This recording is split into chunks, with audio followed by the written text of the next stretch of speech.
ওমানের শ্রম মন্ত্রণালয় প্রবাসী কর্মীদের জন্য নতুন ওয়েজ ট্রান্সফার কমপ্লায়েন্স ডেডলাইন ঘোষণা করেছে। মন্ত্রণালয়ের নির্দেশ অনুযায়ী দেশের সব প্রতিষ্ঠান বাধ্যতামূলকভাবে ওয়েজ প্রোটেকশন সিস্টেম WPS এর ব্যবহার করে নির্ধারিত সময়মতো বেতন প্রদান করবে। নির্দিষ্ট সময়সীমা অমান্য করলে প্রতিষ্ঠানগুলোর বিরুদ্ধে কঠোর জরিমানা ও শাস্তির ব্যবস্থা নেওয়া হবে। নতুন নিয়ম আগামী মাস থেকে কার্যকর হবে, যা ওমানের প্রায় 2 মিলিয়নেরও বেশি প্রবাসী কর্মীর জন্য স্বস্তির খবর।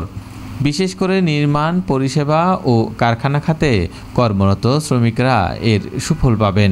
অতীতে দেরি বা অনিয়মের কারণে শ্রমিকদের যে ভোগান্তি পোহাতে হতো, তা নতুন নিয়ম কার্যকর হলে অনেকটাই হ্রাস পাবে।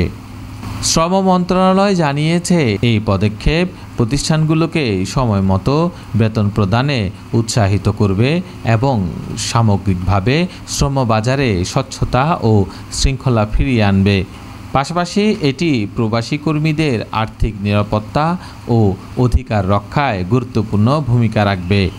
প্রবাসী অধিকার কর্মীরা মনে করেন, এই উদ্যোগ ওমানের শ্রমনীতি আরও শক্তিশালী করবে এবং কর্মীদের জীবিকা ও মর্যাদা সুরক্ষিত রাখবে।